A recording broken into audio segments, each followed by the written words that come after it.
গৌৰীপুৰত আৰক্ষীৰ পোছাক পিন্ধি চাঞ্চলৰ ডকাইতি কাণ্ড। ধুবুৰী জিলাৰ গৌৰীপুৰ ঘেগেৰালগাঁৱত সংঘটিত হৈছে চাঞ্চল্যকৰ ডকাইতি। নিশা আৰক্ষী পোছাক পিন্ধি হাতত বন্দুক লৈ 7জনীয়া এটি দুৰ্বৃত্ত দলে এজন লোকৰ ঘৰত প্ৰৱেশ কৰে।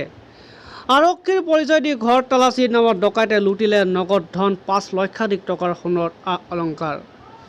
ডকাইতি কৰাৰ এক নতুন কৌশল। ডকাইতৰ হাতে হাতে মাৰানস্ত্ৰ পিন্ধনত খাকী পোছাক, মুখত মাস্ক পিন্ধি ডকাইতি। মাজনিশা গৌৰীপুৰ ঘেগেৰালগা গাঁৱৰ ৰফিক আলী নামৰ যুৱকজনৰ ঘৰত প্ৰৱেশ কৰে এটি 7জনীয়া ডকাইতিৰ দলটোৱে। বিভিন্ন ভয় ভাবুকি দিয়ে। ৰফিক আলী পেছাত LICৰ DO। ৰফিক আলীৰ ঘৰত 7জনীয়া আৰক্ষীৰ পোছাক পিন্ধি ডকাইতৰ দলটোৱে পৰিচয় দিছিল গৌৰীপুৰ আৰক্ষী থানাৰ বুলি। কিছু সময়ৰ অন্তত তদন্তৰ পিছত নগদ ধন, ঘৈণীয়েকৰ অলংকাৰসমূহ জব্দ কৰিলে। পিছে গৌৰীপুৰ থানাত আহিবলৈ নিৰ্দেশ দিয়ে। ঘটনা সন্দৰ্ভত ধুবুৰী আৰক্ষীৰ তদন্ত অব্যাহত ৰাখিছে। ঘটনাক কেন্দ্ৰ কৰি ধুবুৰী আৰক্ষীৰ ইতিমধ্যে অভিযান অব্যাহত ৰাখিছে বুলি জানিব পৰা গৈছে।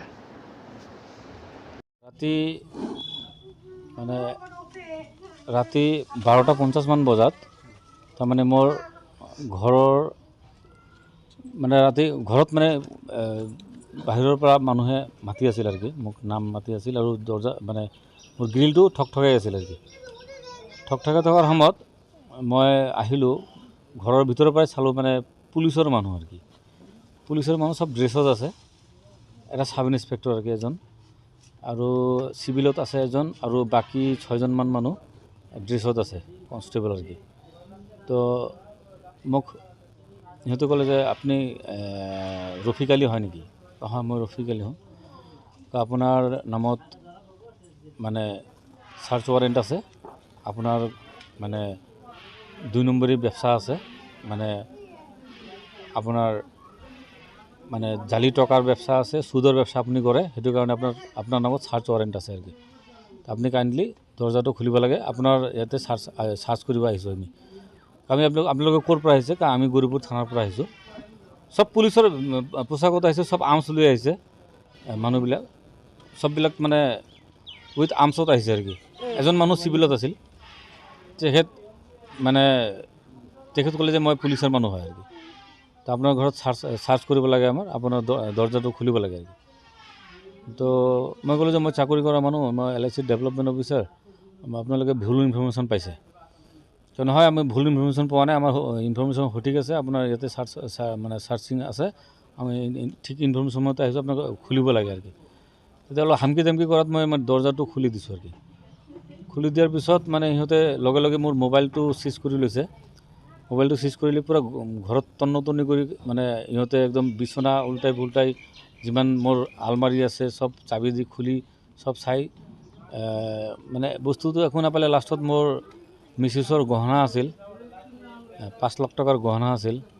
গহনাৰ লগতে মোৰ মানি বেগটো আছিল আলমাৰীত, এই আলমাৰীটো মানি বেগটো লৈ গৈছে। লগতে মোৰ ATM কাৰ্ড, পেন কাৰ্ড, আধাৰ কাৰ্ড, যিমান ডকুমেণ্টছ আছে ডকুমেণ্টছবিলাক লৈ লৈছে।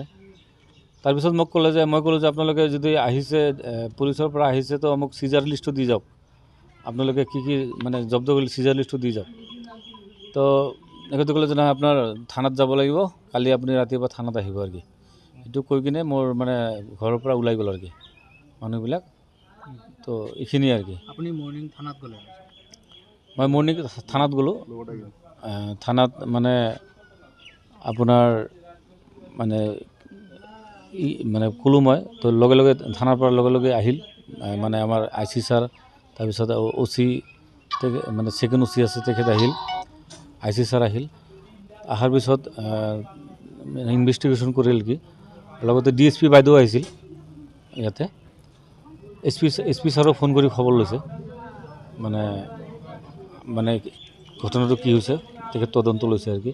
তো মই SP ছাৰক কৰজোৰে অনুৰোধ জনাওঁ, ছাৰ আমি মিডিল ক্লাছ মানুহ, দুখীয়া মানুহ, যাতে আমাৰ লগত, আমাৰ মানুহবিলাকৰ লগত যাতে এনেকুৱা ধৰণৰ ইনচিডেণ্ট নহয়, আপুনি কাইণ্ডলি এইটো অলপ ষ্ট্ৰিক্টলি হেণ্ডেল কৰক। আৰু মোৰ যিবিলাক বস্তু বাহিনী হেৰাইছোঁ, সেইটো কাইণ্ডলি যাতে মই পাই যাওঁ ছাৰ, আপুনি যাতে উচিত তদন্ত কৰে আৰু উচিত যাতে মোক এইটো বিচাৰটো কৰি দিয়ে ছাৰ।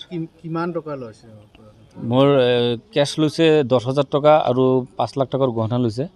সোণৰ গহনা? সোণৰ গহনা লৈছে।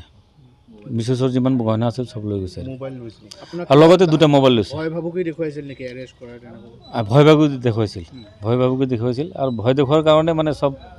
আৰু মোৰ লগত ফেমিলি আৰু বাচ্চা আছিল, মই সেইটো কাৰণে ইমান বেছি একো কোৱা নাই আৰু কি।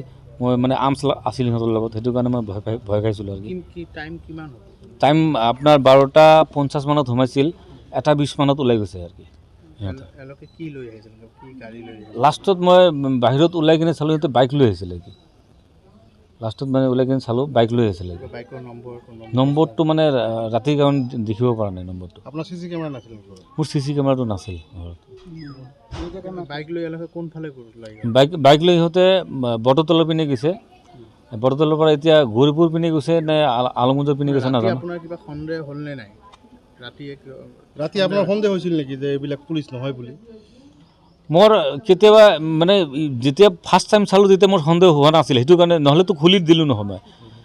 যদি মোৰ সন্দেহ হ'ল হয় তেনেহ'লে মই মানে গেটটো নুখুলিলোঁ হয়, মই লগে লগে গৌৰীপুৰ থানাত ফোন কৰিলোঁ হয়। কিন্তু ইহঁতে যেনেকুৱা গেটআপত আহিছে, যেনেকুৱা ভাবুকি দেখুৱালে, মানে একদম অৰিজিনেল পুলিচ চব হাতিয়াৰ পাতি চব লৈ আহিছে আৰু কি।